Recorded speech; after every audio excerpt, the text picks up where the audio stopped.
Hi friends, ಧ್ರುವಿಸಿರಿ ಚಾನಲ್ಗೆ ನಿಮ್ಮೆಲ್ಲರಿಗೂ ಮತ್ತೊಮ್ಮೆ ಸ್ವಾಗತ. ಇವತ್ತು ನಾವು ಪಾಪ್ಕಾರ್ನ್ನ ಹೇಗೆ ಮಾಡೋದು ಅಂತ ನೋಡೋಣ ಬನ್ನಿ. ಪಾಪ್ಕಾರ್ನ್ ಅಂದರೆ ಯಾರಿಗೆಲ್ಲ ಇಷ್ಟ ಇರಲ್ಲ ಹೇಳಿ. ಚಿಕ್ಕ ಮಕ್ಕಳಿಂದ ಹಿಡಿದು ದೊಡ್ಡವ್ರ ತನಕನೂ ಎಲ್ಲರೂ ಇಷ್ಟಪಟ್ಟು ಪಾಪ್ಕಾರ್ನ್ ತಿಂತಾರೆ. ಈ ಪಾಪ್ಕಾರ್ನ್ನ ನಾವು ಮನೇಲಿ ಎಷ್ಟು ಸಿಂಪಲ್ ಆ್ಯಂಡ್ ಈಸಿಯಾಗಿ ಹೇಗೆ ಮಾಡೋದು ಅಂತ ನೋಡೋಣ ಬನ್ನಿ. ನೋಡಿ, ನಾನಿಲ್ಲಿ ಒಂದು ಚಿಕ್ಕ ಬೌಲಲ್ಲಿ ಜೋಳನ ತೊಗೊಂಡಿದ್ದೀನಿ. ಇಷ್ಟ ಅಳತೆಯಲ್ಲಿ ಮಾಡಬೇಕು ಅಂತ ಏನಿಲ್ಲ, ನೀವು ಯಾವ ಪ್ರಮಾಣದಲ್ಲಿ ಬೇಕಿದ್ರೂ ತೊಗೋಬೋದು. ಮೊದಲು ಒಂದು ಕುಕ್ಕರ್ನ ಗ್ಯಾಸ್ ಮೇಲೆ ಬಿಸಿ ಆಗೋದಕ್ಕೆ ಇಡಿ. ಅದು ಸ್ವಲ್ಪ ಬಿಸಿ ಆದಮೇಲೆ ಒಂದು 2 ಟೇಬಲ್ ಸ್ಪೂನಷ್ಟು ಎಣ್ಣೆ ಹಾಕಿ, ಎಣ್ಣೆ ಸ್ವಲ್ಪ ಚೆನ್ನಾಗಿ ಕಾಯ್ದ ಮೇಲೆ ನಾವು ಬೌಲಲ್ಲಿ ತೊಗೊಂಡಿದ್ವಲ್ವ ಜೋಳನ ಹಾಕಿ ಗ್ಯಾಸ್ ಅಂತೂ ಮೀಡಿಯಮ್ ಟು ಹೈ ಫ್ಲೇಮಲ್ಲೇ ಇಟ್ಟಿರಿ. ಚೆನ್ನಾಗಿ ಸ್ವಲ್ಪ ಹೊತ್ತು ಮಿಕ್ಸ್ ಮಾಡಿ.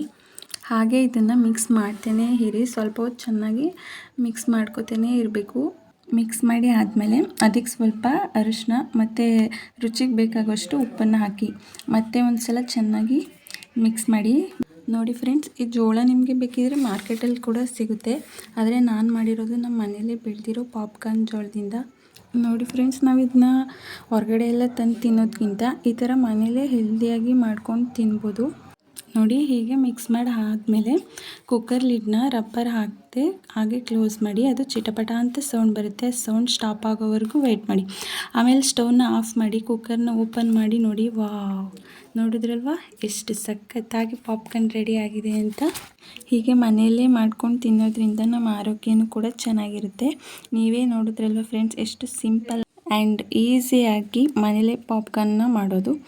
ನೀವೊಂದು ಸಲ ಟ್ರೈ ಮಾಡಿ, ಹಾಗೆ ಹೇಗೆ ಬಂತು ಅಂತಲೂ ನನಗೆ ಕಮೆಂಟ್ ಮಾಡಿ. ಈ ವಿಡಿಯೋ ಇಷ್ಟ ಆದರೆ ಲೈಕ್ ಮಾಡಿ, ಹಾಗೆ ನಿಮ್ಮ ಫ್ರೆಂಡ್ಸ್ಗೂ ಶೇರ್ ಮಾಡಿ. ಹಾಗೆ ನಮ್ಮ ಚಾನಲ್ನ ಸಬ್ಸ್ಕ್ರೈಬ್ ಮಾಡೋದು ಮಾತ್ರ ಮರಿಬೇಡಿ. ಸಬ್ಸ್ಕ್ರೈಬ್ ಮಾಡಿ, ಪಕ್ಕದಲ್ಲಿರೋ ಬೆಲ್ ಐಕಾನ್ನು ಕ್ಲಿಕ್ ಮಾಡಿ. Thank you for watching.